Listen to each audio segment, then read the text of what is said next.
We updated the website's homepage to offer more information about the other avenues to enroll in affordable health care until the online option works for everybody.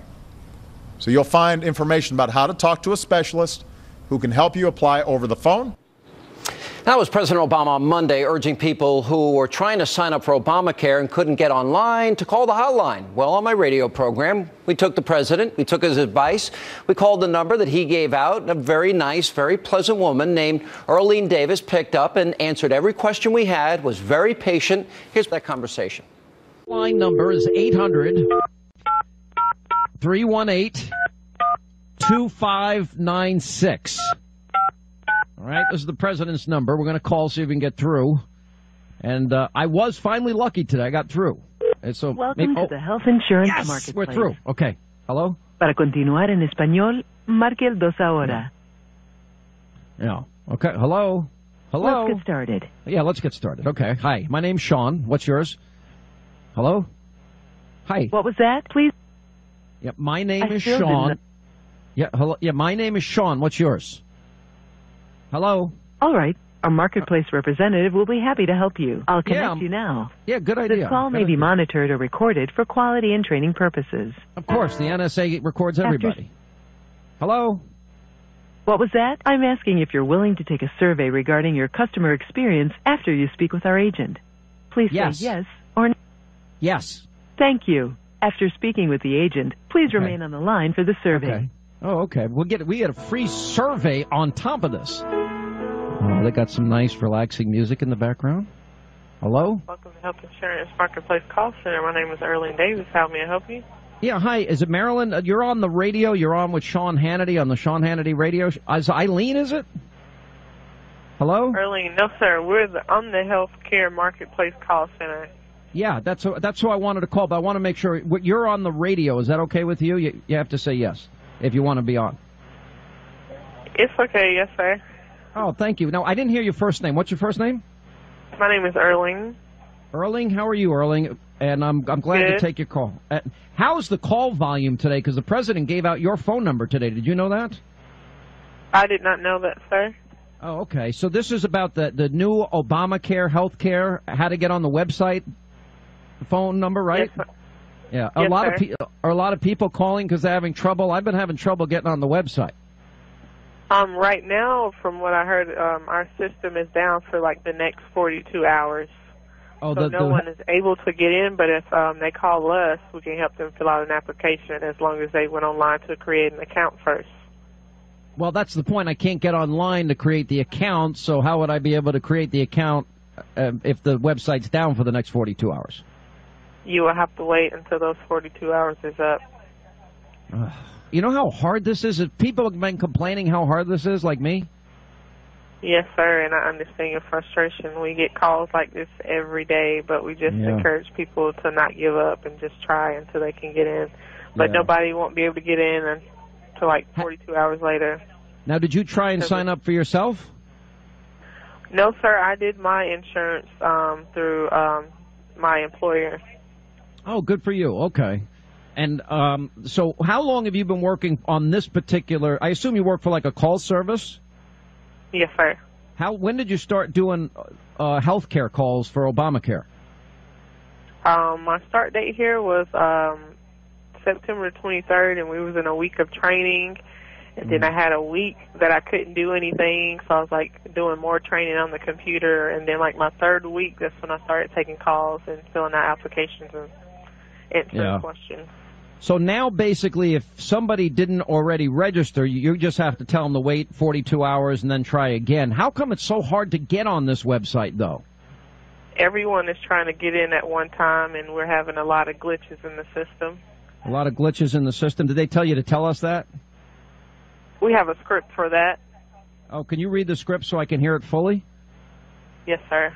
Hold on. Let's hear it. One moment. All right, she's got the script. So, the benefit of this, I'm saving. We've got 15 million listeners. That's 15 million of you don't have to call in because we've got all the help right here. And we'll get the script read to us immediately. Okay, are you ready? Yeah, okay. Go read the script. Let's hear. It's saying, thanks for your interest in the health insurance marketplace. We are having a lot of visitors trying to use our website right now. This is causing some glitches for some people trying to create an account or log in. Keep trying, and thanks for your patience. You might have better success during off-peak hours, like later at night or early in the morning. We'll continue working to improve the site so you can get covered. And that's it. That's the whole thing? So you went through a week worth of training to learn how to do that? Oh, no, I guess sir, we have like no, sir, like other stuff, like how to go into the computer and fill out applications and stuff. Yeah. But they told us there's a script for everything, so we just type in keywords and we look up that script and then we read it to the consumer. Now, Erlene, did you know how much the government spent on that website? Do you know they spent $634 million to get that website up and going, and they can't get it going right? What do you think of that? Oh, my gosh. I don't know what to say. I did not know that. And That's then they had $634 million and 3 years to get this thing up and running. And look at how bad it is. Isn't that crazy? Yes, sir, it is. Yeah. Do you know that the average person, did you know the president promised the average family was going to save $2,500 and the average increase is $7,500 a year? No, sir, I did not know that. Do you know the average man in this country is going to pay 99% an increase in his premium and an average woman 62%? Why is that?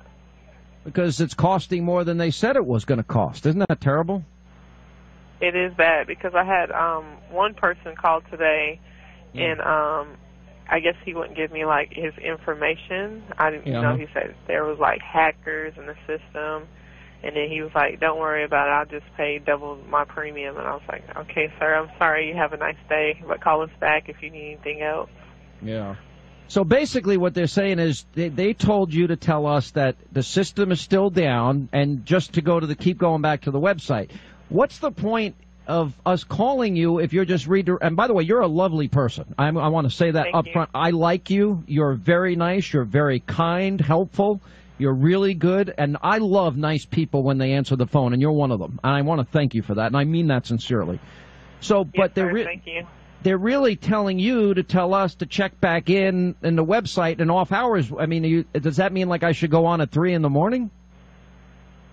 It was saying early in the morning and late at night, but some people say they do that and they still can't get in. So people are reporting to you the real deal? Yes, sir, they are. Yeah. Have you ever caught anybody that really likes it yet? No, not really. Oh, you're cracking me up. Erlene, what state are you in? I'm in Panama City, Florida. Oh, I love Panama City. That's awesome. You like it down there? Yeah. Yes, sir, I do. I love Florida. You know what's great about Florida? You have no state income tax. Isn't that awesome? For real? Oh yeah, yes, sir. We don't have that. Yeah. Well, so where are you from? I'm from New York. Oh yes, my son's father is from New York. Is that right? Yes, yeah. I wish I lived in Florida. You can come up and see New York. I'll go down to Florida because the taxes are much lower down there. Wow, I didn't know that. And you know what the best part is? Like it was a little chilly this week. It's going to be down in the 50s. I bet it's going to be 75 down there all week, right? Well, like at night, it's like been getting like 65. Oh, but man. then like later on, like today, it looked like it's about to rain. It rained a little bit earlier this morning, but we had like a little chill outside. Yeah. But I mean, it's about to be November, so we might not really have a winter because I know last year it was hot and it was cold and it was hot and it was cold. So. Well, it kind of is like that. Snow down here, so. Well, if you want snow, you can come up to New York when it snows. Come up around January, February. You can have all the snow you want. It usually snows around here. I don't mind. I would like to see it. The last time I saw snow, I was 12, but I live with my grandma in Mississippi, and it snowed down there. In Mississippi? You don't see a lot of snow down in Mississippi either. Well that listen, year it snowed. Yeah. Erlene, listen, you've been wonderful, and I really appreciate your time and your kindness. I think you're helping a lot of people out. So the bottom line is wait 42 hours, then like get up at 3 in the morning and then try and get on. Either late at night or early in the morning or overnight. If you can wake yourself up, that would increase the best chance of getting on. Yes, sir, it would. Yeah, and most people, according to the studies I've read, are going to end up paying more anyway. So what's the big deal, right? Do you think that government kind of screwed this up pretty bad? Don't answer that question. I don't want to get you in trouble. You sound too nice. I know, but I know you don't want to get me in trouble, but I don't. I know it's funny because like people's like, oh, you should register to vote. I'm not a registered voter, so it's like I just go with the flow. Yeah. Why don't you register to vote? I don't know. Don't you, for example, doesn't it matter, like all the decisions government make, that now they're deciding that how to do your health care? All right. However, the very next day, Erlene was fired. And she joins me now to explain why. Erlene, thank you so much for being with us. I appreciate you coming. Yes, sir. All right. So you were, by the way, you were kind, you were patient, you were helpful, you answered every question. Wasn't that what your job was, to answer the questions? The president gave out the number? Yes, sir, that was. Okay. Did they ever tell you can't answer questions on a radio show? Was that ever part of your training? No, sir. I never knew about that. Yeah. Okay. So you took my call. You answered all our questions, which I think was actually a benefit because we have a big radio audience. We're on over 500 stations, and so that would result in fewer people calling. But the next day, what happened? They fired me. Walk us through what happened. You come into work, and what happened? I got escorted to HR, which is Human Resources, and it was 4 of us, including myself, in the office, and they locked both the doors, and they waited until they had me on speakerphone with one of the head ladies, and then they finally got in contact with her, and then I could barely understand what she was saying, but I did hear she said, we can't have that type of stuff at the job and that we have to release you, and that's when I put my badge down on the desk. Wow. Then what happened? Did you get escorted out? Yes, sir, I got escorted out, but before I got escorted out, they got my stuff out my locker. And they didn't even let you go back to your own locker? No, sir, they did not let me go to my locker. Now, how long had you worked there, Erlene? I worked there almost 5 weeks. Okay, so this was a new job for you, and you went through the training program. They never said you couldn't do this, and you were answering all our questions, right? I'm not really sure why they did this. Now, you were on my radio show today, and I feel terrible about this for you. Yes, and sir. You live in, I can say you live in Panama City. That's okay, right? Yes, sir, that's fine. All right, and so what we're doing, the response today, after we set up a special site on email on my website, jobs@hannity.com.